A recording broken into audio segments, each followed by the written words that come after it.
Welcome.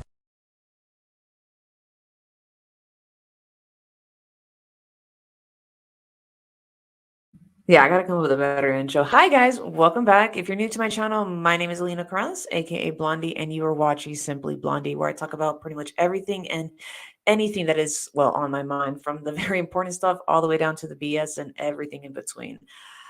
I have a really interesting show. This is actually a topic that I have been dreading to bring up, but at the same time, it's just kind of almost getting out of hand in a sense. And me being a Disney kid, I grew up with Disney my whole life, but I not only grew up with Disney, but also with Nickelodeon, Cartoon Network, along with a bunch of classic shows and cartoons and movies and everything.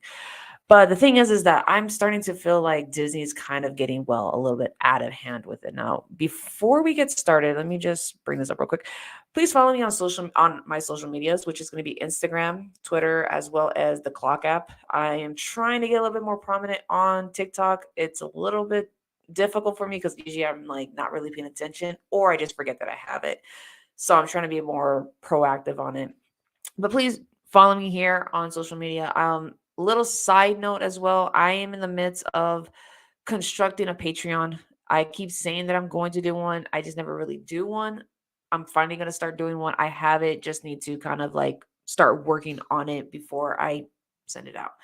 Now, I know the time is a little bit different. I was going to start this next week. I decided to just start it today. It's a lot easier on me as well as for my guests that are all on the East Coast.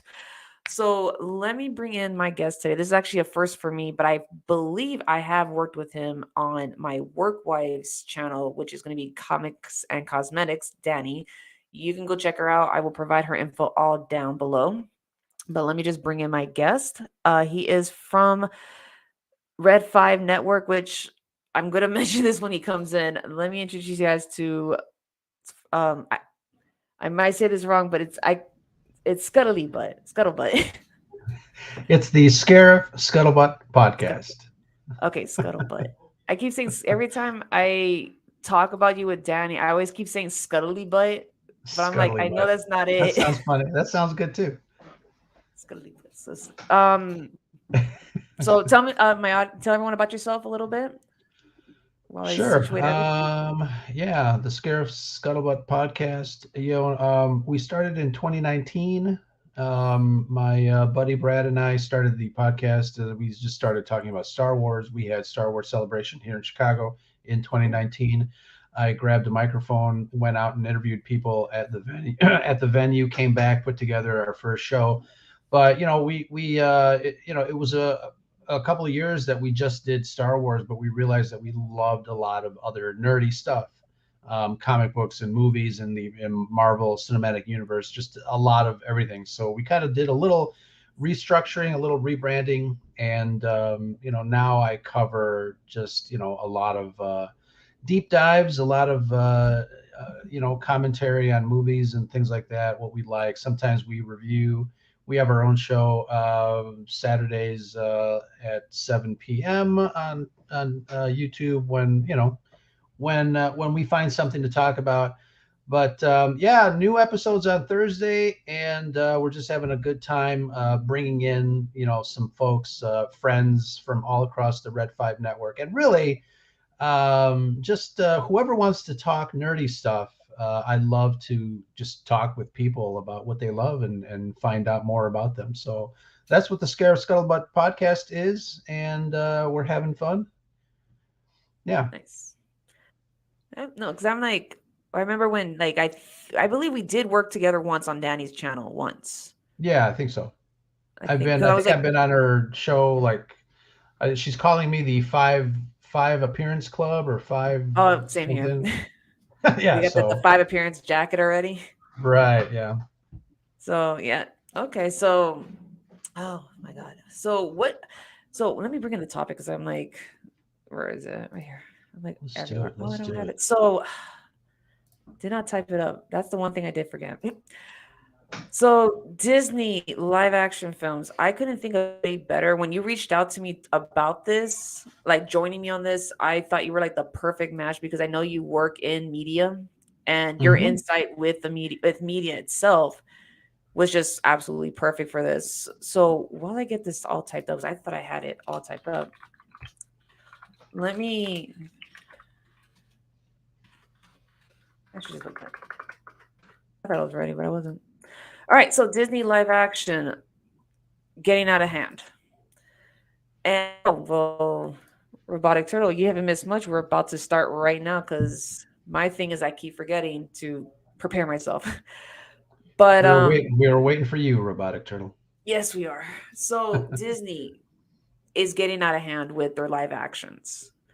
Now, I know they started back in 94 and even further back, but from what I remember, they started in 94 with the Jungle Book that was, I believe, let me have, which was, I John believe it was Favreau. this, I think it was Oh, that this one. one. Okay. Yeah. So this one came out and it was in December 25th, 94. Now, I vaguely remember that one, to be honest. That one I vaguely remember. The one I do remember was the 101 Dalmatians. And even then, they weren't as crazy as it was because there was a gap between. But as time went Hmm. on, it's just like they've been coming out more and more announcements of we're doing a live action of this, we're doing a live action of that. Yeah.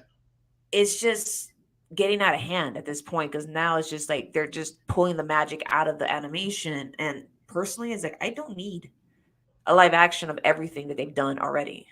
Right.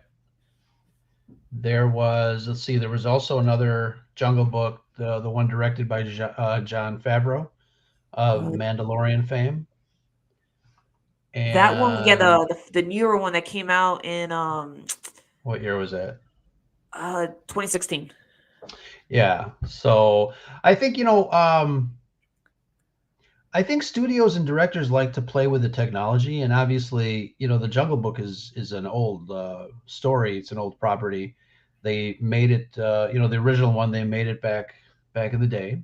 Yeah, Then they had a live action, and then they wanted to play with some new toys, and they brought it back with CGI, animals and actors, and um, it's interesting because I know, we'll talk about it as we continue our discussion, but the um, the frequency of these movies are just getting tighter and tighter and tighter. yeah, And before it's like, okay, well, let's wait a couple of years and then reintroduce these stories to a new generation of audiences, which is fine. But yeah, sometimes, I would love to just have a studio say, hey, by the way, we have this old movie that the new generation should totally, look into. But I think a lot of it is, playing around again, like I said, with new technology. I think some of the animation that was created, decades ago might not be as interesting to look at for modern audiences, and they keep updating them. yeah, That's I guess that's and I'm not making excuses for it. I'm just kind of like wondering, but I think that's one of the things that I see. yeah. I feel like when it comes to live action, like I'll give you a good example, and I was just thinking about it, which I don't have it here. It's Cinderella, or Hmm. even Maleficent. Like you get another insight of the story. So like for Maleficent that came out, they came out in 2014. And that was like one of the ones that I saw in theaters because all the other Disney movies I haven't seen, the live action ones. I usually wait for Disney Plus. So when I saw Maleficent, just to see like the Sleeping Beauty story and through some like her eyes of what happened and having it completely changed. That's the one aspect that I do like. Hmm. Going with Cinderella, the aspect of that one was like you add in more storytelling for like Lady Tremaine. You get more in depth of why she is how she is. In the cartoon, you don't get much information other than she's the stepmother of Cinderella. She has two daughters, Giselle and Anastasia, and they just treat Cinderella like crap. This one, you find out as to why she was so bitter towards Cinderella, or in this one, she was just known as Ella, Yeah. where she marries Cinderella's dad, and Cinderella's just having like a moment of like, I miss my mom. Tremaine hears that and gets all upset about that. Like it gives more character depth. I understand it's like more storytelling they can do at this point. Yeah. Yeah.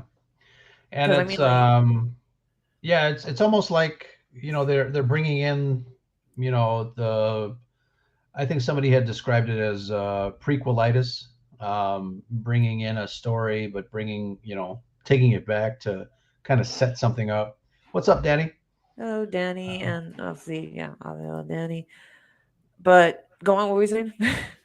Yeah, just bringing back stories that expand on existing properties a little bit more.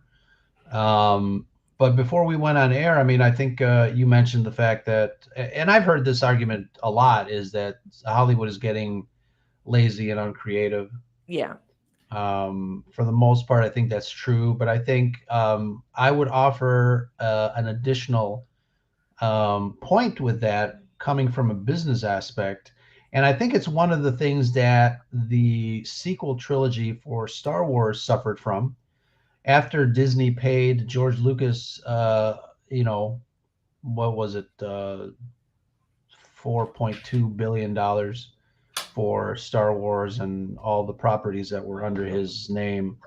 Um, when a company spends that much money, they want a safe bet. They want a safe gamble for them to recoup as much money as they can.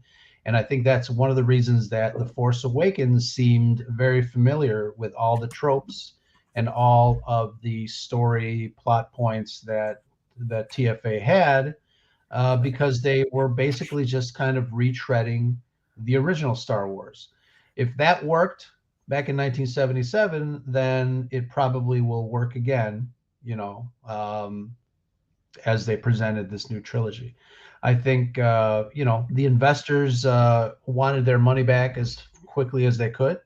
Hmm. And it was written in a way where it had a lot of familiar aspects to the Force Awakens, and I think a lot of times that also has Danny's funny. I was on Danny's Star Trek show, and it took me probably around 5 minutes for me to kind of reverse the conversation back to Star Wars. um, but yeah, I think just studios don't want to experiment and don't want to take chances because they want to make money as fast as they can after spending so much money. I mean, you know, it was unheard of for a movie to cost $100 million even 10 years ago. Now Yeah. they're, 200 million and up. Um, there's not a lot of wiggle room for studios to be as independent or as gutsy as studios have been in the past, in the 80s or 90s, with stories that are a little bit more personal, movies that will find an audience, even after it's been released in the theater. um, they call, some of those movies are called cult classics. So yeah, it's too bad too, because obviously there's a lot of really great writers and creative people behind the scenes that I'm sure have some really great ideas, but can't get them off the ground for those reasons that I just mentioned. Yeah. And and the other thing too is I also fault the audiences for not, taking a chance on something new. Sure. You see movies, especially in the Disney lineup, that are very familiar. And, us adults have kids that grew up with movies like that. And let's go see it. Let's go check it out Oh yeah. because it's something familiar. Oh yeah. I mean, like, I know this has been in all over Twitter and everything, even when they announced it, which is coming out actually on the 26th of May, and that's the new Little Mermaid movie coming out. Now, I love the Little Mermaid. It came out like 2 months after I was born and everything, and I my room was Little Mermaid head to toe. Like I even had Yeah. like red carpet and everything because of the color of her hair. And I don't see a big deal. I understand a lot of people are like flipping out because of the casting, and I'm just kind of like, okay, but why is it such a big deal? If you don't want to watch it, don't go watch it. I understand. Like me with no kids at all, it's not meant for me. It's meant for the younger generation to have something that they can go to and watch. This is going to be the first movie I'm going to buy a ticket to go watch because I actually just want to see the visuals of how they did the whole story, because this is Yeah. like majority of the movies all underwater, obviously on land too. But when like going back to like let's say Cinderella, they add more stuff to the story. So just by some of the behind the scenes, you're like I'm noticing is that there's a lot more storytelling versus like the Mhm. animation. They have a small amount of, I think it's mentioned budgets are a big factor in everything. Now that since more studios are getting bigger budgets and they're doing bigger budget movies where they're adding more storytelling, it's more intriguing for me to go see it and be like, okay, make my own opinions. If I don't like it, I just don't will watch it again. Right. But going into more of like, when you were mentioning about like visuals, and I have not even had an opportunity to review this because I had to go back and really think about it. And that was Pinocchio, and that came out on Disney Plus. And that was in September of last year. And so many people were pissed because of how they made Pinocchio look. And they made him look like the cartoon, but people were just like, oh, it's just horribly done. I'm like, were you expecting like an actual living talking Yeah. puppet this entire time? It Yeah. was entertaining. Like it may not be for you, but it's for the kids. I heard nothing but good things from parents that saw it. Yeah. But there's always going to be something revolving around like live action, like live action movies in general. Um, is it like a couple like my cup of tea? Half of them, like I said, I haven't Right. bought a ticket for. I waited for Disney Plus to watch it, and some of them I'm kind of disappointed. But I think it's also that aspect of me thinking about the cartoons, Right. like Beauty and the Beast, of how Emma Watts was complaining about how she didn't want to wear the corset because that didn't feel like her. Okay, that's her request. People were still throwing a fit about it, but then they had a complaint about not Lumiere, LeFou being gay. And I'm just like, he's always been gay. Why are you guys making a big deal about this now? Yeah. Like he's always They weren't been. paying attention. No, I guess not. And then on top of that, it's just like you guys are not gonna like Lilo and Stitch because I just rewatched Lilo Stitch 1 and 2, and then like their movie introduction movie to like the show they had back in the Mhm. 2000s. And I was just like, you got to convince me otherwise that Jumba and Pleakley are not a gay couple. Like, you really have to convince me otherwise because I'm just like, it's just obvious to me. But Sure. a lot of these movies, like some of them are fun, some of them have a lot of memories. Like Christopher Robin with I can't oh my god, Obi-Wan Kenobi. I'm just like I blinked out right You and now. McGregor. Yes, thank you. Like that one. That one I couldn't watch for a bit because my mom was a big fan of that movie. Well, not the movie, but like the Winnie the Pooh series. Mhm. And she passed away in 2011, and I couldn't watch it when it came out in 18. So when I finally Sure. saw it, I was just bawling the entire time. Right. Yeah. But it's just like it's just that memories, having it there and having the original voice actor involved as well. And that's some of Yeah. the complaints people have too. It's like they don't involve some of the original voice actors too. Yeah. It's interesting because what's up, Tina girl? It's interesting because movies are very personal. Well, it's there are certain memories that are attached to a movie going experience, and when you revisit that in another project, if it's not exactly how you remember it, or if the feelings don't return to you the way that you expect it, then it's kind of it's kind of jolting, Yeah. so it is. And I think that's one of the reasons I love movies in general, because it uses all the senses, sound and emotion, and there's so much in a pure cinematic way of communicating to people, without without touch, without smell, but there's so much more involved in communicating a story through cinema that I feel is very unique to that genre. Yeah. And again, it's wherever you're at in your life. You talked about your mom. Yeah. Wherever you are in your life, I mean, that's where you are emotionally as well, especially if you are being reminded of whatever experienced through cinema. And Yeah. I feel that's kind of special. I feel Yeah. it's great, and I think it's a very personal thing. Yeah, I mean that's kind of I actually do agree with you on that. Like me going to the movies is just like almost like an escapism, I guess, in a Oh yeah, sense, because of like how life is now. But when you go to the movies, it's like you have almost your five senses kicking in. Like you smell popcorn, you know you're gonna go watch a good movie, or even if it's a bad movie, you still have fun with it. It's like when I went to go see I would say the Mario Brothers movie. Like hmm, I had fun with it. Like it was a fun movie. I had so much nostalgia the entire time because I remember playing the sure, games. With the Disney movies, it's just like it's the same thing. But like with the live actions, it's like it feels weird when they have it like and I've mentioned this already, it's just like the retelling of it or adding more to it. Like the upcoming movies like for like Lion King, for instance. Like that one I waited to watch it on Disney Plus. And it's literally verbatim, but there's just some parts of it that was taken out. yeah, For like Be Prepared was not even in it at all.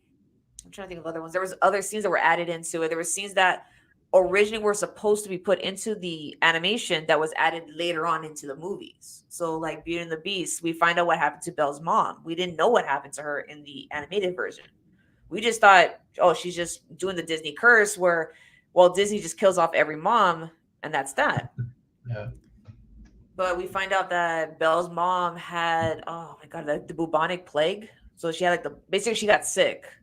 yeah, So it's just like just that little details of retelling stories and it just brings like little memories here and there. And that's like the whole exciting experience. But I just personally feel like every single time Disney comes up with a live action, it gets out of hand because it's like back to back. Because before, like you said in the beginning, it was like a little pause here and there, sure, like every once or twice a month, like not a month, a year, a new movie will come out. yeah. And let alone like this year, I would say right now in 2019, let me see, one, two, three, four. There was about five that came out in 2019 Hmm. alone. And that was Dumbo, Aladdin, The Lion King, Maleficent, Mistress of Evil, Lady and the Tramp. It was just back to back to back to back. Like you could spread it out, like most movies are. They just spread them out. This was just like, okay, we need this to come out, but Right. then Lady and the Tramp didn't do so well because that was on Disney Plus, and that launched when Disney Plus, the streaming The app. service, launched as The, well. And I remember that too because that was the first movie I watched when I got the streaming service. And hmm, it was super laggy the entire time. And I never really got a chance to go rewatch it because I was just like, from what the parts that I saw, I was like, okay, this is pretty decent.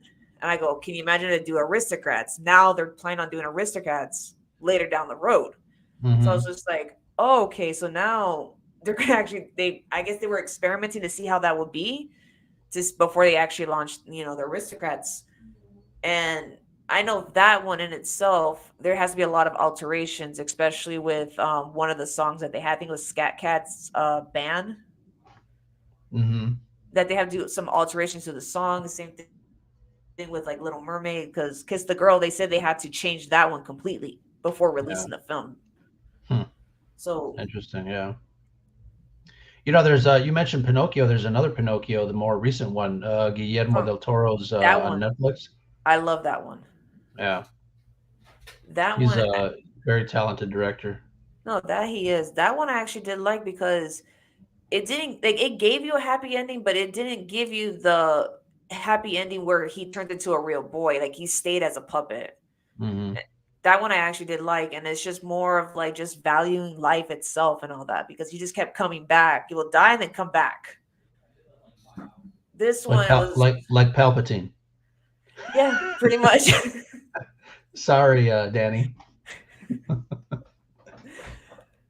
But it's just more and more stories that were animated are now just coming out. And I was just thinking about this too. And the only property that I feel like they shouldn't touch is Pixar property.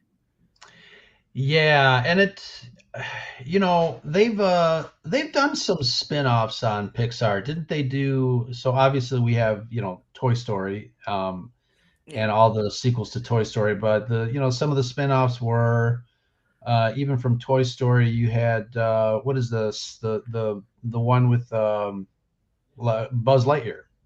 Oh yeah, the yeah, I Lightyear. think, yeah, it was called Lightyear. So they had that. But yeah, I mean, I feel like Pixar movies are almost in a class by themselves because I don't think until recently, I guess, but Pixar for a really long time, they were not making duds. Pixar movies were high quality, top notch, amazing movies. Yeah. Um, so yeah, I would have to agree with you. Yeah, because I mean, I know that a lot of Pixar's movies, majority of them actually have what's it called? A lot of them is like like basically objects with like objects, which is like cars, toys, Yeah, monsters. right. And I feel like it wouldn't translate that well, other than like right now. I guess I can't say you never say never. With Lilo and Stitch coming out and having them animate Stitch himself is going to be a big experiment with Stitch, Pleakley, Jumba, Gantu, the High Council, just to see them animated as well is going to be Hmm. almost an experiment. Because if this does well, it's like I personally feel like it probably won't stop them from trying to do like Monsters Inc. live or something, like Right. live action Monsters Inc. or Yeah. trying to think. But it's funny though because that just goes to show me that again they are playing with technology. They're kind of preparing a new generation for these stories. Sometimes though, man, I just don't think it's necessary. Like you said, just to, like leave some of the stories alone, make something new. But I don't know. It's I talked about this a couple of episodes ago on my show. We asked the question, are movies art or product? And I think for the most part, when you get to, a Disney movie or a bigger studio, for the most part, I want to say movies are a product because they're designed to make money. There Yeah, are investors and people behind the scenes that are, waiting to get that paycheck. And, if you want to see an art movie, you got to really go see, some independent stuff. yeah, Um, but I think there can be artsy elements in a product like movie. But for what it's worth, I think for the most part, they're more product than art. yeah. Yeah, I actually agree with that one too because I never thought about that because like a lot of movies that I've seen. So, I mean, I know you mentioned right before we came on that you're not a big Nick Cage fan and all that, and I saw recently Renfield. And Okay. that one in itself, like the visuals, like the storytelling was like it was, it was okay. But the visuals in itself of how they played along with like the neon colors, because there was a lot of like neon scenes every so often that was really nice. That made the movie a lot more interesting than just having it like, brightly colored or just very, monotone setting. Hmm. The colors in itself like prominent were like reds and blues and purples of like, and there's a lot of color psychology behind that as well. Right. That for me almost felt like a slight artwork in certain scenes, but yes, sometimes that's a Universal property, so obviously Universal is trying to cash in more on their dark side of it, of their dark universe, with Sure. Count Dracula and all that. With Disney, Yeah. it's just like there is some movies that I do like that are art, like are somewhat of an art piece, like Strange Worlds. That one didn't do so well because of marketing and all that. Hmm. And when you watch like the visuals in itself, it's really vivid. It's really like it draws you in as to like, okay, what's this new world? What is this place? Like, what is this? That to be made into a movie, it's more of like if you make it's what it reminded me of, it was literally what was it? Treasure Planet. That movie Okay. came out at a really bad time. If it had came out a lot like, later down the road, it would have been considered like an instant hit. But Treasure Planet along with Atlantis came like at a really weird time, but that those pieces in itself were really nice because I consider them art, art pieces, like artwork itself Hmm. and cult classics because the storytelling was there, visuals were there, and those are some of the movies that people have been requesting for Disney to do, which was Treasure Yeah. Planet and Atlantis. But we're like getting more movies that a lot of people are like, okay, I get it. You're asking, like, you're giving us these movies that I get it. They're for kid, like, for the younger generation. But you have adults that have been Disney fans since either birth or from the very beginning Right. that are just like, hey, can you give me this? Oh, we're not going to do that. I mean, they've already, I mean, right now I'm happy that they have Hercules on the list. Hmm. And the only request that I have is that they cast Danny DeVito as Phil. That's all. That's like my whole request. Just give me Danny Yeah. DeVito, and that's it. I don't care Right. who else you cast. But Yeah. here's my question is like, with Peter Pan coming to Disney Plus tomorrow, and then with Little Mermaid going to theaters, they're now like just dropping certain ones either in the theaters or on streaming sites. Do you feel like every live action that they had come out with thus far should be either put into theaters or just put them straight to you know, streaming? Yeah, I kind of have a love-hate relationship with streaming services because I am a huge fan of going to the movie theater. Same here. I don't care how great your home theater is. There's no substitute for me for going, grabbing my popcorn, sitting in the dark with other people, and really experiencing a movie. Um, I feel that, and I think, I think I read somewhere in some industry articles regarding putting movies on streaming.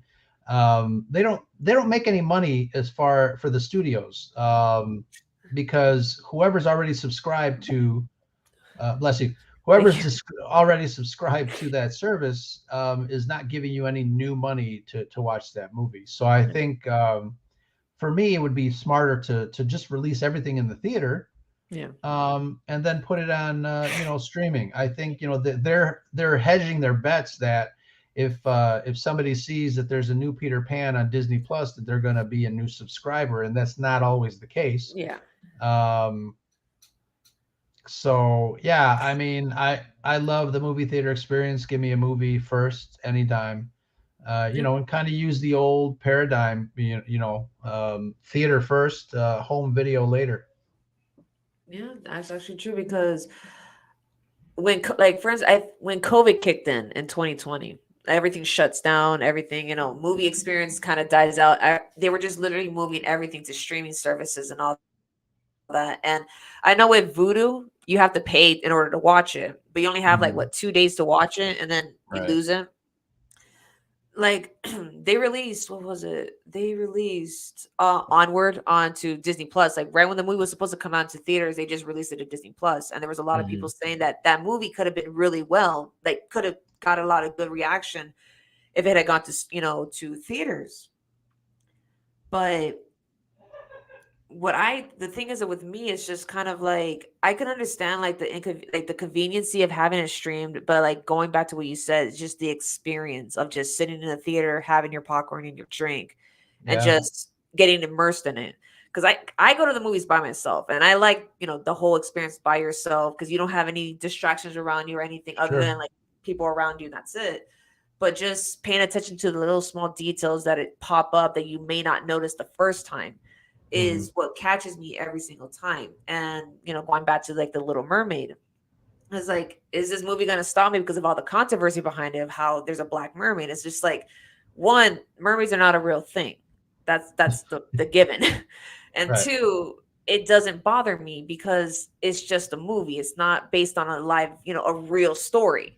If it was Right. based on a real story, then it's just like, okay, then why are you changing the character? You Right. know.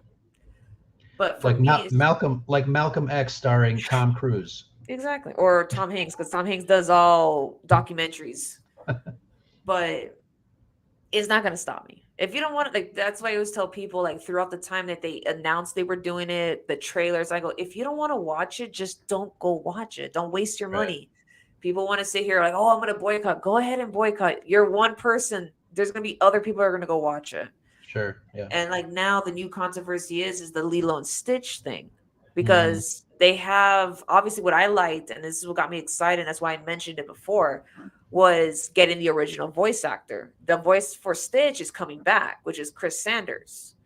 And I got excited for that because I'm like, no one else can do Stitch. I mean, everyone could do the voice, but to have the original there makes it even Hmm. better. But there's a lot of people complaining about how at first they weren't going to incorporate Cobra Bubbles. They were going to add this new character in to be like the caseworker. So people went on the internet, started complaining, started like, "Oh, I'm not gonna watch it if Cobra's not in it." And 2 days later, they announced that yeah, we got we're gonna bring in Cobra, but it's not the voice actor that provided the voice for Cobra. It's somebody completely different. So people Mhm. were like, "Okay, well, I like this, but at the same time, the guy who voiced him is still alive, and he looks exactly like Cobra Bubble." So I'm like, "Why are you guys like why are you going for something else?" Right. And it's just like you guys got to take in consideration scheduling is a thing too. Like Yeah, his schedule absolutely. could be, completely messed up. So it's just like, hey, I Right. can't do it.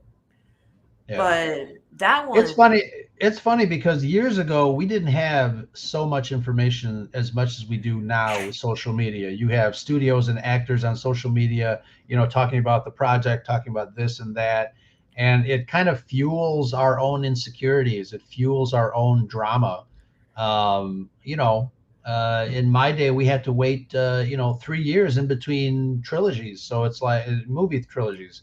So yeah, it's like, we're as an audience, I think we're spoiled sometimes. There's just so much information that we kind of latch onto that we should probably just let as that song says, let it go. let it go. Yeah. That was the yeah, that's actually true because like I like shoot, back in the 90s too. Like there's a lot Yeah, of movies that you would not know anything about until like you see the trailer. And right. like I feel like when it comes to trailers now, and I've always mentioned this every show that I do when I do a review, it's like about 80 to 90% of the movie is in the trailer. Yeah, I hate Like that. that I small hate that. percentage is just Why like even why even go see the movie? I already saw it. It's in the trailer. yeah, pretty much like going back. It Yeah, was like Mario. It's just like well the movie's all there. Oh, I just saw it in the trailer, so I'm just yeah, like there was no point, but I still went to go have fun. Little Mermaid is the same thing. It's just like you've seen the cartoon, you've seen the trailer, it's there, everything is there. There's just yeah. some tweaks here and there. But with And going then back to Stitch, surprises for me are messed up too. When and this goes back to information on the internet. If we have an actor that says, this actor has been cast in this new movie, then you realize, especially if you know that actor, could possibly play a prominent role in the movie. You're mhm, like you're spoiled now. If we didn't know, I was going to mention Star Wars again. Please let's go. excuse me. But if we didn't know that a certain actor, was being cast in a certain Star Wars, then we would have known until we saw the movie or whatever. But it's and again, the what was that movie? Was it not Flash? Shazam, where Okay, yeah. they released a trailer, and at the end of the trailer, Wonder Woman appears, and I think that would have been a really great surprise in the movie theater, along with everybody else. But Yeah. going into that movie, you already know what's going to happen. You already know what the end credit scene is going to be. Why even bother? It's ridiculous. I feel like some studios should take like use Spider-Man No Way Home as an example Hmm. because a lot of people were like speculating that Tobey Maguire and Andrew Garfield was going to be in it. I mean, obviously if you're like a hardcore Marvel fan, you'd be like, Right. yeah, they're going to come in. But somebody that's like, not a hardcore, they'd be like, "Oh, who's going to be there or this and that, like what actors." And like Alfred Molina, you see him in there, so you're like, "Okay, so he's going to be in it." Green Right. Goblin, you see little of him, but like Sandman, there's Electro, there was who else? Oh, the Lizard. Half of them Yeah. you didn't know unless you really paid attention to the details of the movie. So it's just like I feel like some studios should take example from No Way Home where they teased it, but not to the extent of like, Right. here's Wonder Woman, like here she is in Right. Shazam, and I don't know. It's just And the actors were saying, "No, we're not in it. No, we're not in it." yeah. Tobey Maguire's like, there were all the interviews people were asking him. They're like, "No, no, no, No, not in it. I don't know." Yeah. So it was a really nice surprise when you saw, Andrew Garfield pop up, and then slowly but surely all the Spider-Men. Yeah. Um, that was a really nice surprise, and I think studios should learn. You're right from that because it enriches the audience's experience a little more, and it endears them to that movie, to that moment, for Mm, longer. And I think audiences appreciate that. yeah. Yeah, no. Yeah, that's actually true. Because I mean, it's also like when it comes to like how they have the cast listing on like you can Google and see which Yes, right. they usually put the characters already in there. So it's just like Yeah, you're like, oh, I know. like for like going back once again, Little Mermaid. I found out that Chef Louis, which is the obvious chef, that's Prince Eric's chef. I was wondering for the longest. I was like, who's playing him? Because we had for the live action one, the live one that they had on ABC with like Queen Latifah, the actress who played Moana, Hmm. King Chef Louis was John Stamos. Yeah. Was it? Okay, Yeah. so I think it was John Stamos. But in this one, I'm just like, you are literally using this guy in almost every film, and I understand that he's like your core, like your music man, and that's Lin Manuel Miranda, who's coming in as Chef Louis. Hmm. And I was just like, I don't Yeah. understand why you guys have that listed at this moment. You gotta have his name and then try to figure out after, like, oh, he's playing this one or he's played this character. Yeah. It's like takes it away, like you said, it takes away the magic. It's just like, oh, like why can't we just wait and just see? Yeah. But I mean, I'm looking at the list of all the movies. The only thing that I know for a fact that I'm waiting for to hear more about is The Hunchback of Notre Dame because I found out that the gargoyles already have their voices already, Oh wow. which is Jack Black, which I mean right now Jack is on this whole high right now. Right. Peter Cabali, which is the 13th Doctor, Oh. Oh yeah, yeah. Peter and Capaldi. yeah, Cabali. And then Sasha Baron Cohen is coming in as well. Yeah. So I was just Okay. like, oh, okay, that's pretty cool. Yeah. But then it just continues solidifying the whole thing of Disney has a way of introducing actors into the franchise very subtly.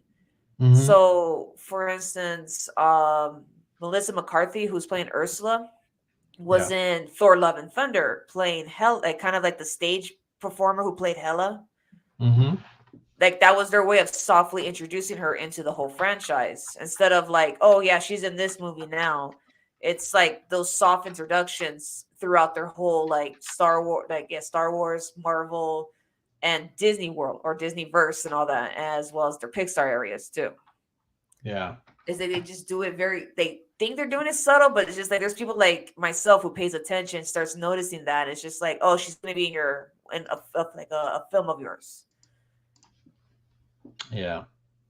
The only one I'm trying to figure out is I know they had Matt Damien as well as in the Thor, as well as who else is Matt Damien and oh my god, who's the other one? The ones that were the two gods of theater from Thor: Love and Thunder that they Oh reenact like the other movie. yes. Who the- It was Matt Damien and like one other, and I'm just still trying to figure out. I'm like, are you guys gonna introduce them in like the Marvel universe, or are you gonna do them in the Disney section of your guys' company? Yeah. I mean, already in Marvel, but like Star Wars or Hmm. Disney Yeah. They'll pop up somewhere. eventually. But no, I mean, it's just this back to back to back introductions of movies coming out. I mean, I mentioned Hercules, and now they have like two sequels of Aladdin coming out. They have another Jungle Book coming out, another Mm. Cruella de Vil coming out. Wow.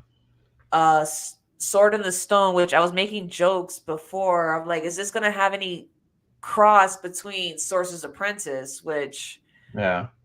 I haven't been able to finish it. I've seen it, but when I first saw the movie like pop up on my, oh, maybe you'd be interested in watching this.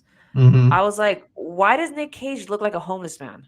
Like, because he has long hair, All trench right. coat, and I was just like, why does he? So I'm thinking like, is this gonna cross because they had Merlin in that one, and it just to me was just like, I understand that you guys are trying to change the storyline. You guys could have kept Yin Sid, which was the actual wizard from Fantasia, the whole Sorcerer's Apprentice Yeah. segment. You Hmm. guys could have kept him, but I understand you can't do much with Mickey Mouse brooms and buckets of water. and like Right. flooding a tower. I know you can't do much about that, Yeah. but I mean, there's some movies here that are even like unlikely, like Bambi. Like what can you do Yeah. with a Bambi What can you movie do? Right. uh, other than just show like the ultimate villain of Bambi, and that's the hunter who just kills Bambi on screen. Yeah, that would be interesting. But the one that caught me off completely off guard, which was Moana. That one came out fairly recent. That was in 2016. And I personally feel like the only reason why this movie is even coming out is because of Dwayne the Rock, Dwayne Johnson, Yeah. Yeah. because his daughters love the movie so much. And then Right. to even say that, oh, we're coming back to reprise our roles, so he's coming back as Maui, and then the actress who played, Moana is coming back as her. So I'm just kind of like, is it just your way of just showing that you have money and you're just trying to, satisfy your daughter's wants and needs of having a live action Moana at this point now? Sure, could be. I think when it comes to that sort of thing, it's I don't know, as parents, I think that's a cool thing to have that much power, I guess. Yeah. You know? Um but actors like to network and keep connections open. This, keep themselves relevant, Yeah, because I that mean, sort of thing. Dwayne Johnson is in pretty much everything. I mean, he was just in Black Adam, and there was this whole Yeah, controversy behind that. right. And I know, like, we didn't mention anything about the like Pirates of the Caribbean, as well as those are considered attraction rides, but like Pirates of the Caribbean, like Dwayne is in Jungle Cruise, Yeah, which that one they're doing a second one too. And I'm just kind of like, sequels when it comes to live actions. You honestly yeah. believe that they should do sequels to the live actions, even if they're doing already the story itself? Do you believe they should do a part two to kind of like continue it, or just leave it as just one off and that's it? Do they even need to do that one off and that's it? But yeah, I mean, that's the question. Again, getting back to my original argument, whether a movie is art or product, I think if it made money and the studios see those dollar signs adding up, they're going to do it again. That's Mm. just the way it is. But do you feel like they're gonna take away like the originality of it, even if they Yeah, see I the dollar signs mean, of it? that's um that's the $1 million question. That's the $200 million question. I think I think us as audiences, it's also up to us to react or not react to certain things. Again, I'll give you an example. The only example I can give you, which is based in a galaxy far, far away. Do I absolutely do not like the sequel trilogy, but does that diminish my enjoyment of the original trilogy or anything Star Wars that I like? No, it doesn't. So I don't know. It depends on us as audiences to give whatever it is that we're presented with some sort of worth, or Yeah, or not. I mean, if I don't like a movie, I don't talk about it, and true. if I like something, I'll continue to talk about it. And I Yeah, think social media is a strange bird when it comes to that. yeah. Welcome back, robotic. Oh, anyway. Oh yeah. Welcome back. I didn't even notice. um no, actually, yeah, that actually is very true. Actually, I do agree with you on that 100. I do believe that, yeah, it does kind of shred the originality of it. I Hmm. mean, this is not even a movie that they're going to make, which I can't, like I said, never say never, is Toy Story. They ended on 4 where Woody stayed back with Bo Peep, but then now they want to do a fifth one, and it's just kind of like, what are you going to do with the fifth one? That doesn't make any Right. sense, because Woody's at a fair and then Buzz and the Gang are somewhere else, unless you're going to be introducing new toys, which they always do. Yeah. But it's just like, to me, it's just like, what is it, an epilogue or something, or what? Yeah. With Toy Story, I almost feel like it can actually go on forever because it could be another group of toys. True. It can, at this point, I think it could be kind of like an anthology series where it's, different toys and in a different place. But yeah, I mean, with having so many characters, I think it can go anywhere. Yeah, I mean, it's the same goes with Frozen because now we're getting a third one as well, which that was the one that I'm actually pretty surprised that they're not even thinking about it. But you never know. In the near future, they'll probably do another Frozen a live action version of it because it just goes back to the Lilo and Stitch of having it as a tester to see of how they're gonna mix the live action with the CGI. I mean, they did it with Chip and Dale, which was a mix of different medias of CGI, hand drawn, Hmm. comics, and all that. So it was, I guess, quote unquote, successful in a sense. Even though it was successful on Disney Plus, I wouldn't believe it would be successful on the big screen. But for that one, it was more of like a kind of like a paid tribute to the Roger Rabbit thing, where it was a mix of animation and live action. And it's just more of like, you know, I don't know. Is it what's gonna happen when you guys run out? Are you guys Yeah. gonna redo it again? Well, it's. Or I mean, it's studios have done that. I mean, how many Batman origin stories do we have already? You oh, know. a lot. Um, but yeah, it's yeah, Dollars, make another $1 billion. That's what they're going to do. Yeah, you pretty know, much. again, if they see those dollar bills coming, they'll keep doing it. Yeah, that is true. Because I mean, I'm just glad they're. I'm just glad that they're not doing a sequel to Wally. oh God, I can't with. I love Wally. It's perfect as it is. I don't need Yeah, another yeah, one. yeah. It's more the one that I would not want to see as a live action because I do not want to relive this is Up because I do not want to relive Oh, Ellie's yeah, like death and all that again. So it's yeah, just like leave that one alone. yeah. I know. Again, those are movies that should just not be touched. Oh no, same thing with The Incredibles. It's just more of like it's just a kid friendly version of the Marvel Cinematic Universe. Mhm. Sure. I know that people have talked about Big Hero 5. I know that's Marvel property if I'm correct, right? Yeah, I think so. And I know that they've been talking about bringing those people into the Marvel Cinematic Universe, but I'm just like they're already, can you imagine that or no? Of them being immigrated like brought into Marvel. I can imagine anything. I think, when they announced the movie that Ant-Man was coming out, I was really scratching my head trying to see how the hell they're going to do Ant-Man, especially with the casting. I was, Paul Rudd, I love his comedies, but I was not into the casting when it comes That's to true. Paul Rudd and Ant-Man. I was like, what? It was almost like when they announced Batman. What's the actor? What's his name? Michael Uh, Keaton yeah. as Batman back in the day. Again, Michael Keaton coming from a more, I think he had a comedy show that was really hitting back in the '90s. And when Mhm. they announced that Michael Keaton was going to be Batman, I was like, what? So yeah, I wouldn't be surprised or against having Big Hero 6 go into the MCU. I think it could happen. I mean, if they did Ant-Man, Oh, Big Hero 6. Sorry. What did I yeah, see? Big Hero 5? yeah. Oh, shit. Sorry. But But I heard 6, so you're good. oh, okay. I was just like, I don't know which one I said. It was a number. Yeah. But yeah, I just heard a lot of people just either that's wishful thinking. I know that they've done a lot of wishful thinking, a lot of fan casting, especially for like the actress who plays Ahsoka, Hmm. Rosario Dawson.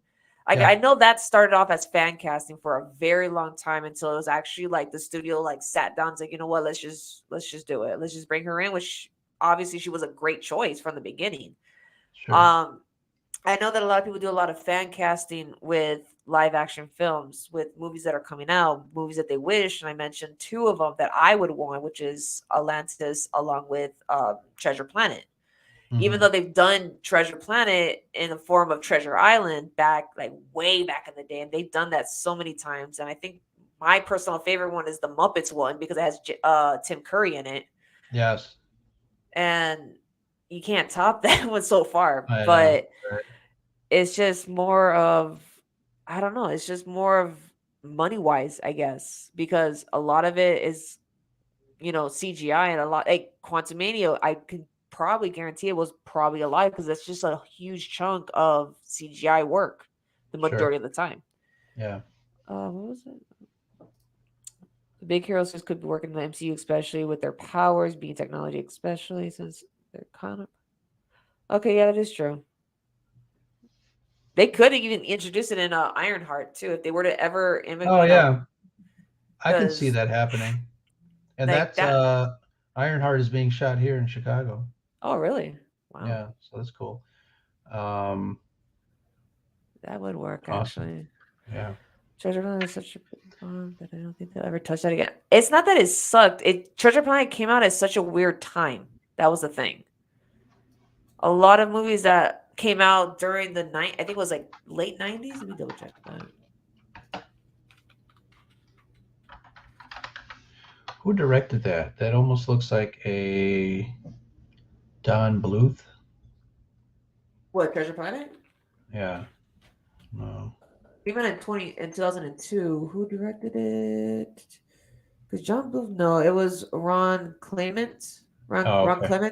Clements. Financially, yeah, it wasn't even financially because it just came out at such a weird time too. And same thing with, like I said, Atlantis came out at a weird time, but it had such a great cast. And like what I want to see too, and I just saw it like side would be Emperor's New Groove. I don't know why. Hmm. Yeah, I think Collider says that it was a poor release date that might have contributed to Oh, okay, Treasure okay. Planet, which goes to what you were saying. What year did it Just come a out weird, to? weird time. Oh yeah, November. Shit. Yes. Yeah, usually November movies don't do that well, if I remember Yeah. correctly. November and February are weird times to release movies. But there's a lot of movies out there that are really great little gems that really didn't get a popular push. I think Yeah. Kings of Egypt, Yeah. Prince of Egypt. Prince of Egypt. Yeah, I Yeah. love that one. That one, yeah, that one's actually that was Fox, but now Disney owns it. So yeah. Same Yeah. thing with Anastasia. Mm, That one is like popular, but just didn't have the hype, and everyone thought it was a Disney movie because of the art right. style.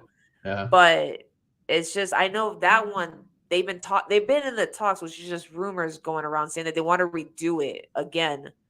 So it was just more along the lines of like, why would you want to redo something that's already, okay not okay, it's just good as it is right now, but I get it's the property change and everything. But with the whole merger between Disney and Fox, and then Hmm. them touching Home Alone, and they did the Sweet Home Alone movie.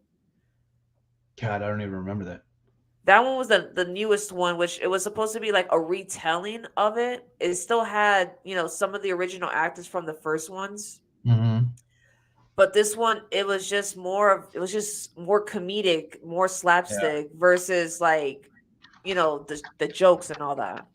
Let me see. Yeah. Anybody remember Titan AE Yeah. I also? Yeah, remember. Titan. That one I do remember. And oh wait, it wasn't Prince of Egypt was actually DreamWorks. Okay, There so you that's go. why. Okay. That one, okay. But Always still, thank that one, the chat for fact checking. yes, thank you. But yeah, no, Prince of Egypt was actually one of my favorite, which I didn't even know that, oh my god, Jeff Goldblum was in it until I got a little older. Mm, He was the brother, the older brother to mm, Moses, I think. okay. So, and then obviously having Mariah Carey and a bunch of other singers involved in this movie too. Yeah. But Disney. I don't know. I know there's a huge change in the Disney property too, because I know that with the what's his name? What's his name? Um Kevin is moving into the Disney section, isn't he? Oh, Kevin Feige. Yes. Isn't he even gonna? Because I know that Danny did a thing on his whole transition from Marvel to Disney movies now to the whole that department. Yeah, I mean, there's a big shakeup at Disney. Bob Iger coming back to clean house, Yeah. whatever that means. But like I said, it's I just hope that they, the trick is to make good content and just release it in the theater, not put it on streaming. Yeah. No. Oh, that's what it was. I kept like I kept jumping over the Stitch thing. That one's actually going to Lilo and Stitch. That one's not even going to theaters. That's actually going straight Uh, to streaming. Streaming? Yeah. Oh wow. So it's just like I don't know if they just predetermine like, oh, this is gonna be good, this is not gonna be good, throw it on streaming if it's not good. Or I feel like they should do is what they did to Black Widow.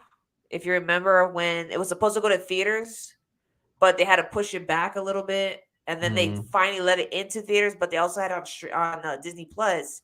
And Yeah. in order to watch it, you had to pay to watch it, Oh yeah. Almost like a like little pay-per-view. pretty much. Yeah. I personally, if that's the only thing that you can really do, I feel like that's probably the best option. Like have it in theaters for like a short, like probably a couple months, because I know that Ant Yeah. Man and the Quantum Mania is coming out May 17th. Hmm. I feel like they should do that where have it in the theaters for like a couple weeks and then provide it on streaming services and then just charge people. But it goes back to the people are not going to want to do that if they could just go to the theaters and see it for a lot less. Because I know that they were charging like almost $20 to watch it on I the streaming remember. service. Yeah. What was the other one that we're charging? They were charging like it was like $50. It was Mulan. That's right. And that Remember? one, yeah, I remember that one. And I watched it. I waited till that thing dropped. I was just like, I'm not paying no $50 to Yeah. watch Mulan, which it was okay. Once again, another movie that had a lot of issues. It Yeah. had they filmed it at what not necessarily across the street, but like they filmed at a location that a lot of people were just truly against. I don't Oh remember. yeah. Right. There was the whole political thing with the actress too, and the Yeah. location. It's but yeah, but yeah, I remember that $50. I'm like, wow. Yeah, no, I waited, and when I saw it, I was just like, I'm actually glad that I waited because I Yeah. was not gonna pay no $50. I mean, going full circle, going back, it's just like, yeah, The Little Mermaid is literally the first one I'm gonna be paying to go see in theaters. All the other Hmm. ones I waited to go on streaming service because Cinderella, I mean, I waited. Everyone it was just over, super hyped up. Everyone was talking so like good about it, and then when I saw it, I was just like, this is what I go, this is what I almost paid to go watch. And then Yeah. I'm seeing all the different complaints that her figure was too narrow, she's too skinny. She made her hourglass figure too like squished in. I'm just like, you guys want the slim trim princesses, you get it, and then you guys complain. I didn't The beauty complain. and the Yeah. Yeah, and then the Beauty and the Beast with Emma Watts not wanting to wear the corset, it's just like that's her personal choice. Mm, With Maleficent, like the first one was pretty decent. Like I actually did like the first one. The second one, I kind of waited, watched it, and I was just like, I'm actually happy I waited to watch this because I this is not a movie I'll go watch again. And yeah. that's the problem with a lot of the live actions is that I don't go back to watch it. Pinocchio, which I saw someone in the chat mentioned about Pinocchio, um, was the CGI. I watched it once. I get the story. They added more information to it, but it's just a movie that I can't bring myself to watch again. Hmm. And Yeah. I feel like a lot of those movies, especially when it's live action, yeah, they add, and I'm repeating myself too. They add more information, but it's just like the storytelling just dissipates a little bit. Sure. Like, Yeah. but yeah. But let me ask you this. With the upcoming movies that are coming out, I mentioned Little Mermaid, I mentioned like Peter Pan, which is coming on streaming service. Is that going to stop you from, going to watch any future live action films? Or have you even watched any in the theaters? No, like I said, I think if there's some, like, I'm gonna go see Return of the Jedi. That's obviously it's been streaming it on physical media for years. Yeah. But they're re-releasing that. But again, my favorite experience Is as far as movie is theater. So if there's something that is being shown in the theater, even if I had a choice between theater and streaming at home, I'll always pick theater. same. Yeah. Because, I mean, kind of like getting off topic again. we're just going to talk about Star Wars. You mentioned a lot about Star Wars, and I know that in London they had their Star Wars week, their Star Wars celebration, Hmm. and they introduced that they're going to be doing three more movies, and they're bringing back some of the actors that were from the last three. Right. Um, that's you being a big Star Wars fan. Is that like any of that information just like not just basically like kind of like turning you away from this franchise or just bringing you more in? Because No, I I think I think I'll always enjoy Star Wars, and if there's new Star Wars, I'll go see it Mhm, because I want to at least talk about it with listeners, with friends. If I don't like it, I'll say why. If I like it, I'll say why. mhm. Um, so yeah, it's I'll go see them just to see what it's all about. All right, cool, cool. So, wow. So, yeah. So I guess in other, because we're actually almost done wrapping this up. So, did you hear who that Jerry Springer had passed away today? I did, and I work at NBC here in Chicago, so he was a big deal. The newsroom was, you know, going crazy. He lives in Chicago in the suburbs, so Um, it's yeah. I heard about it this morning. My phone was going all over the place because we get emails from the station and stuff like that. So it's yeah, pancreatic cancer. that was the thing that caught me off guard is that I know he never mentioned that he had cancer. And it's Yeah, like Chadwick Boseman that didn't even mention he had cancer and he kept it to right. himself. Yeah, And I was just like, I guess, and I go, and I understand celebrities don't want their entire life in the media. right. And I know that Jerry Springer being like a strong staple of like my life, because he had the daytime show, Mm-hmm. and I know that he also, I think it was like fairly recent too, that he had his court show too, Yeah, because he was what an attorney, like he had his law degree first, went to daytime, and then started his judge show. yeah, and he was a politician in Ohio, Oh wow, in there too before during his law firm, I guess, or law huh? education. I didn't know So that. that yeah, he was a councilman, it's kind of like an alderman in Ohio, in Cincinnati, and then he was I think a TV station in Ohio asked him to do some commentary, stuff, and then that's when the TV bug bit him, and Mm.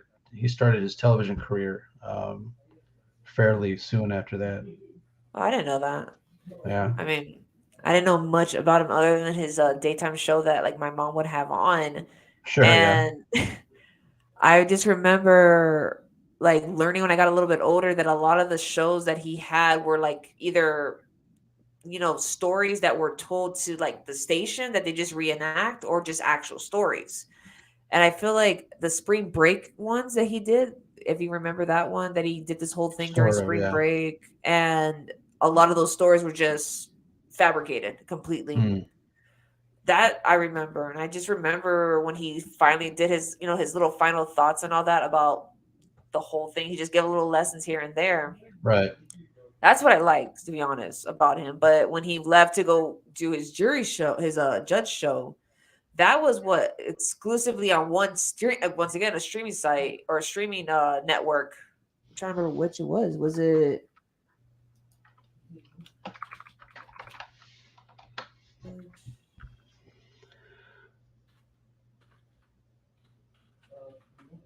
UPN. UPN? Huh. That sounds familiar. UPN or because it was produced at NBC, but did NBC air it? Because sometimes they sell it into syndication. Can't remember, but I know what you're talking about. Yeah, What's no, up? What's up, Tina? yeah, no, because I never was able to catch an episode. I don't know if it was I just because I have Hulu and I just never caught an episode. Because I always thought Yeah. it was like at late nights that it would do it, but no, he like it's on Court TV. Never Oh, mind. okay. That I that think makes sense. But no, he's gonna. I'm just, I found out this morning too, because ironically, I was just talking about him with one of my friends. Oh well. Because she was asking like, oh, what's he been doing? I was like, yeah, he's, the whole thing I just said. He's doing his own court TV, and she's like, I go, why? He's like, yeah, because he just died today. I'm just like, Oh did wow. I did I just kill him or something? Because I just mentioned him by Yeah, name. yeah. That's funny. It's weird. But yeah, it is. But yeah, unfortunately, he had passed away at 79. I was like 97, but and still young too. Yeah, yeah. Wow, man. But yeah. And I feel like this is like a repeating thing about the Jonathan Majors thing. So apparently, I think What's the latest? today he had a court hearing today, and the alleged victim has a temporary restraining order until their next court hearing on May 9th. So his attorney and him agreed to it because he actually wants nothing to do with with the victim right now. I know that his girlfriend that basically started the whole chain reaction had dropped her claim against him, and TMZ had came out with footage of her at the nightclub with the supposed injuries, like a messed up Mhm. hand, but no shown, like not shown or anything. Hmm. But the one thing that one person mentioned was that this is from Monday, that people were complaining about him on the set, and I already mentioned this before, is that you're always going to have that one diva on the set, or one or two Right. divas, regardless Yeah. of if they're going to be good or not. And I mean, Jonathan Majors is like an up and coming actor.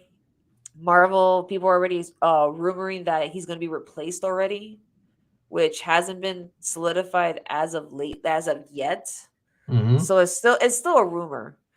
But do you think, this is kind of going back to the Disney portion? Do you think it'll be the best move for Disney to continue holding on to him, to kind of hold out, or make that move already? That's interesting. I mean, I don't know. They in the business they say there's no such thing as bad publicity, and like you Sure. said, he's a big draw, even now.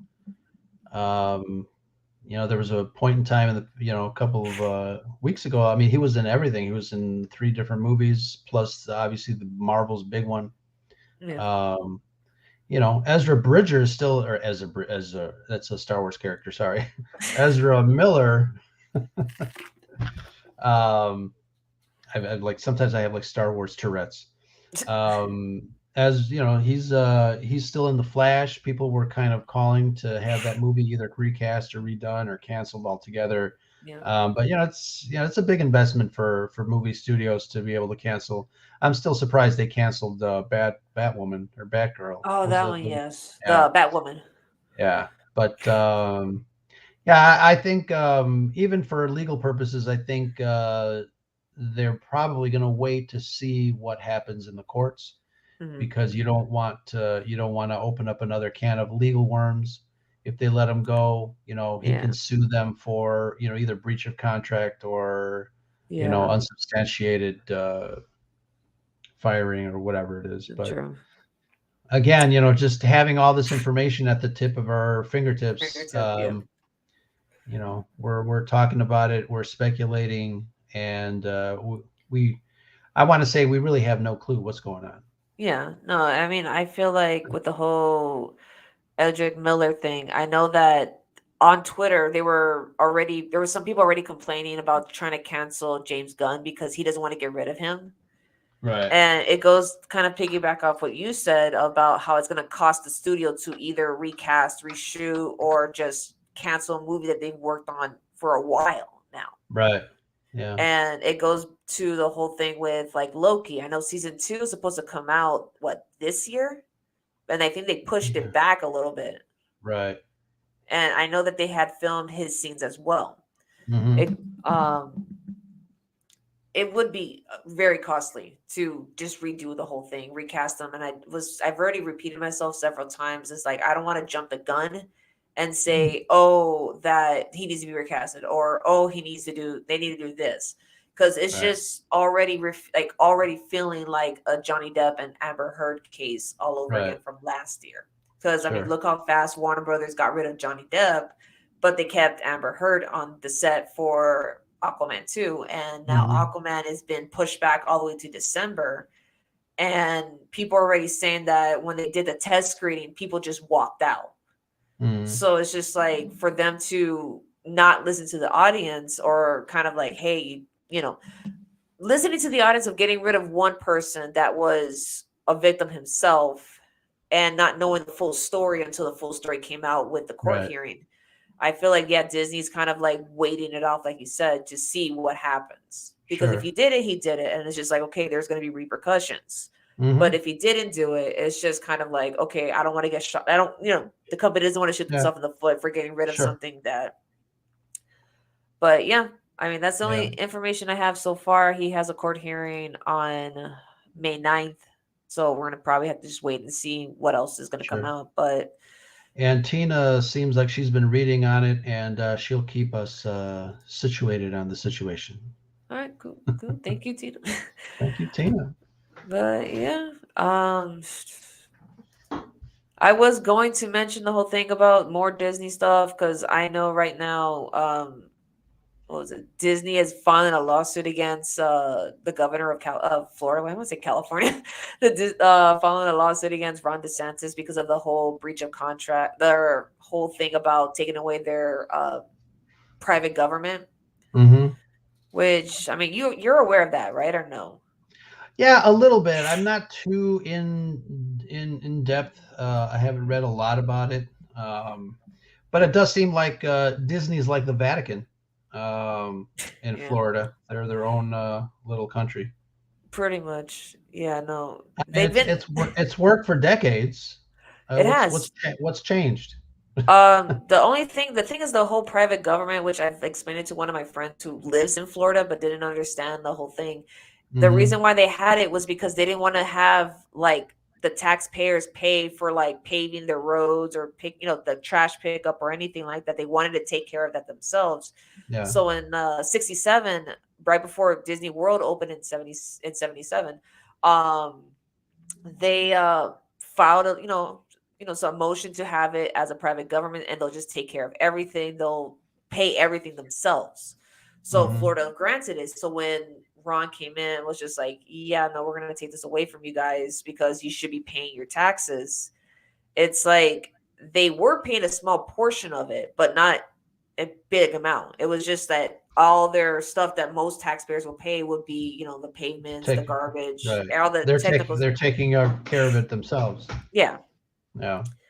And now the thing is that they had this kind of like loophole where it's like a royal clause where if some like King Charles has to basically pass away and anybody of his descendants pass away within the time he's gone, it's basically they'll go Mm, up for, they'll open it up and have it like, okay, we'll start paying our taxes. But then it's right. just kind of like King Charles has, grandkids and Right. Yeah.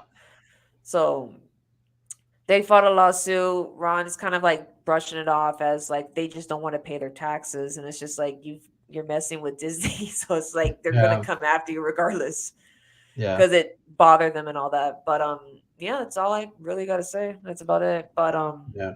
yeah, it was actually today was actually fun.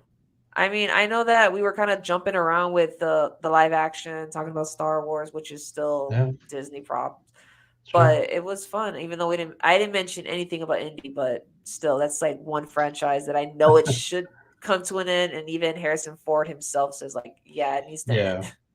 It's like Well, hopefully in June we'll see the end of Indiana Jones. And I did hear that Steven Spielberg saw the movie, mhm. and he's after the movie ended, he said, "Wow, I thought I was the only one that knew how to make these movies." Oh, So, obviously, high praise for um, who was the director?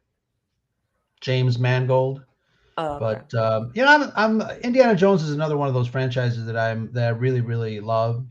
Probably equally as much as I do Star Wars. Um, it's I'm looking forward to it. No, same here, actually. Yeah.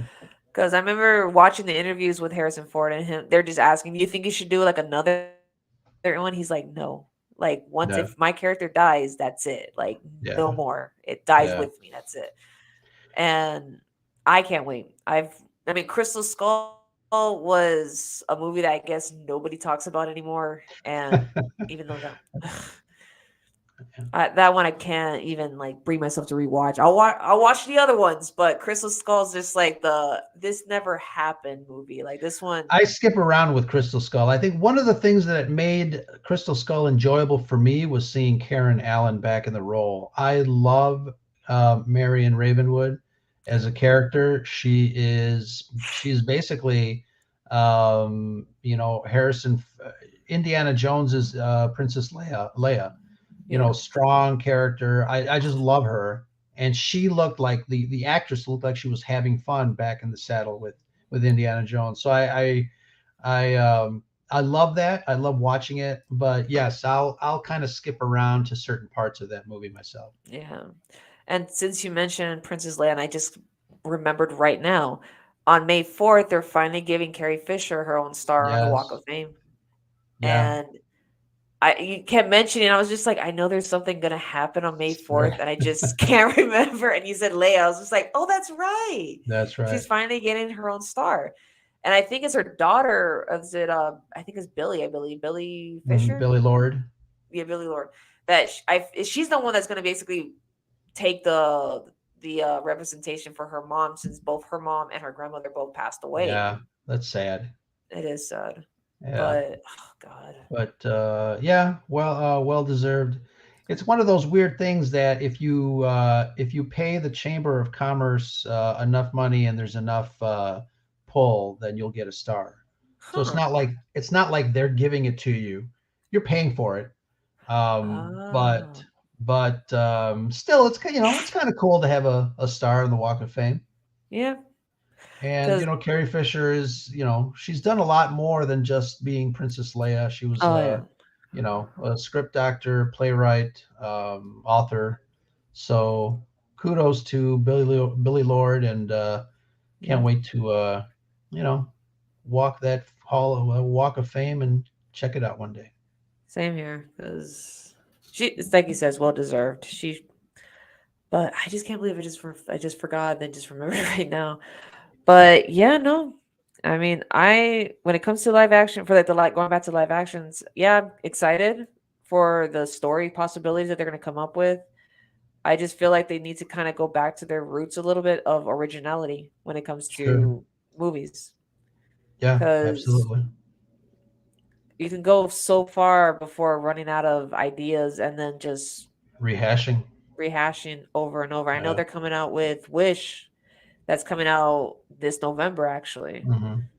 So it's just more of like you gotta wait and see what they have in store. But Yeah. yeah, they're getting, like I said, they're getting a little out of hand and all that. But any final words before we end it all? No, if any future writers or creative people are watching this, hone your craft, especially writers. I think we need a lot more creative writers to tell us stories for a new generation. Practice, practice, practice, and make sure that you continue to write, whether it's fan fiction or whatever. Just continue to hone your craft because we need you. That is true. Well, I want to say thank you to I want to say thank you for joining me. Um I had a lot of fun. This is actually like a first stream with somebody that I've worked with one time that I actually had a lot of fun with, and having an insight when it comes to the media side of it all. Good. Um, so everyone, if you guys want to follow him and his show, information is down below. Um, thank you to the chat for joining us today. I know it's kind of been like wishy-washy with the internet connection. I recently bought a router that I'm like it's not even working, so I might have to take it back in. So I'm trying to figure out that issue that I'm having with the internet connection and all that. Um, so guys, I will see you next time. Here's my socials. Follow me here. If you're brand spanking new and this is your first time watching my stream, please follow me on YouTube, hit the bell icon to be notified whenever I come back on to do these shows. I am coming back on Monday, May 1st, new time at 5 p.m. Um, we are going to be talking about a subject that I've been wanting to talk about for quite some time, and I'm going to be bringing in somebody that I talk about frequently. So, till then, guys, I will catch you guys in my next stream. I love you guys. And also, guys, please, please, please be kind, rewind, and I will catch you guys next time.